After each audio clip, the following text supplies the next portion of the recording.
Hi అండి. నేను ఈరోజు మసాలా వడ చేస్తున్నాను. మీకు చూపించాను కదా, కందులు బఠానీలతోటి. కందులు బఠానీలు, కొత్తిమీర, అల్లము, పచ్చిమిర్చి, సాల్ట్ ఇందులోనే వేసి మిక్సీ పట్టేసుకున్నాను నేను. ఇదిగోండి, కొత్తిమీర, ఉల్లిపాయలు, కొంచెం జీలకర్ర వేసుకుంటాను.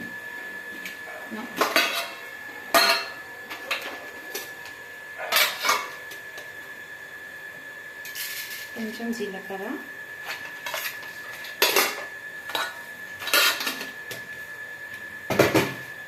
ఆయిల్ పెట్టేసాను, హీట్ అవుతుంది. అది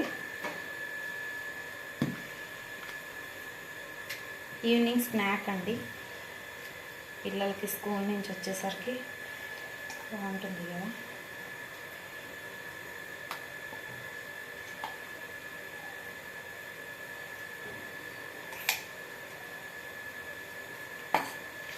చాలా బాగుంటుందండి. నేను చాలాసార్లు చేశాను. ఎక్కువ శనగపప్పుతో చేసుకుంటాం కదా, ఒకసారి ఇది కూడా ట్రై చేయండి,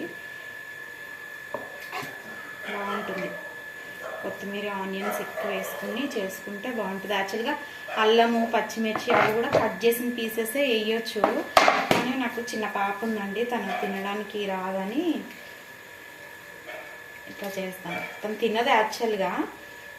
ఆ తినే అరాకొర కూడా మళ్ళీ కారం తగిలితే కష్టం కదండి.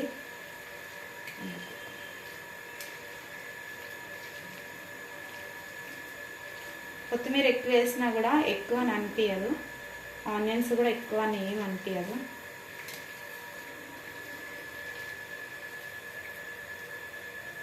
మీకు కనిపించాలని నేను ప్లేట్లో పెట్టుకున్నా, కిందకి వచ్చేస్తాను.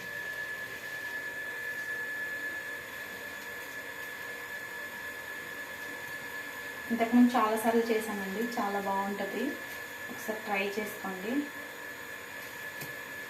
శనగలతో కూడా చేసుకోవచ్చు. శనగపప్పు కాకుండా మనకి శనగలు దొరుకుతాయి కదా, శనగలతో కూడా చేసుకోవచ్చు అన్నమాట. ఇలా మొత్తం కలిపేసుకోవాలి.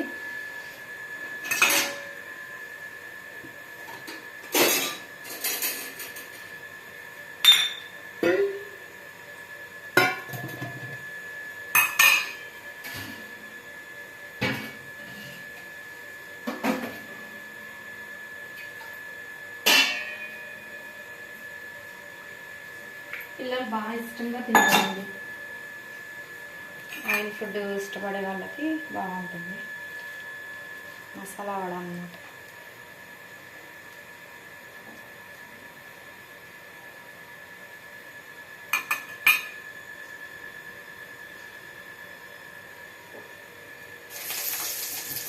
ఇష్టంగా వేసేసుకోవడమే.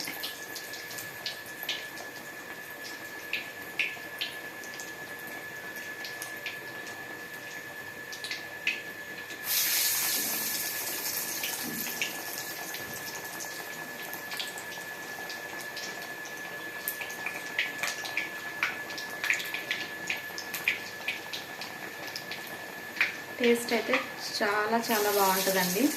కంపల్సరీ ట్రై చేయండి మీరు. నాకు కామెంట్ కూడా పెట్టండి ఎలా వచ్చినాయి అని.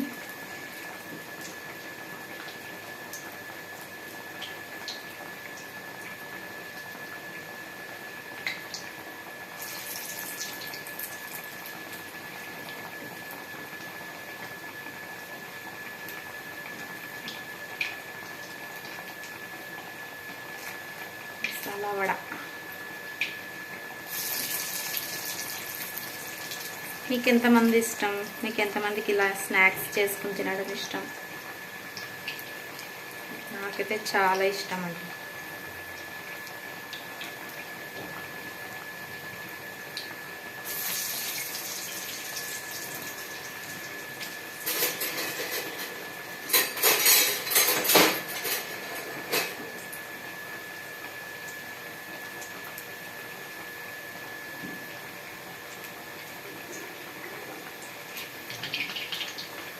ఈజీగా వచ్చేస్తాయి. కాలినట్టు మనం ఇలా రివర్స్ చేసుకోవడమే.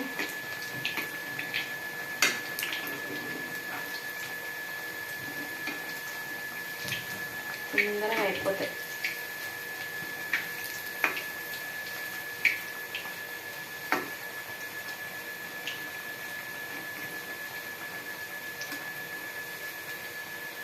హెల్దీ కూడా.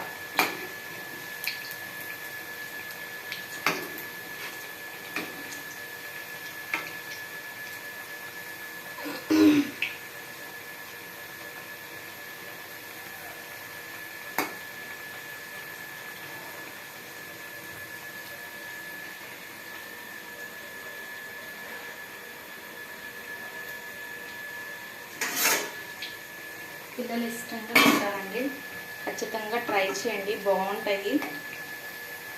ఇందులో టమాటా సాస్ అలా అల్లం చట్నీ పెట్టుకుని తింటే ఇంకా ఎక్సలెంట్గా ఉంటాయి అన్నమాట. మామూలుగా కూడా తినేయచ్చు, బాగుంటాయి. ఇంకా కొంతమంది కావాలనుకుంటారు కదా అలా టమాటా చట్నీ సాస్ అల్లం చట్నీతో తింటే బాగుంటాయి.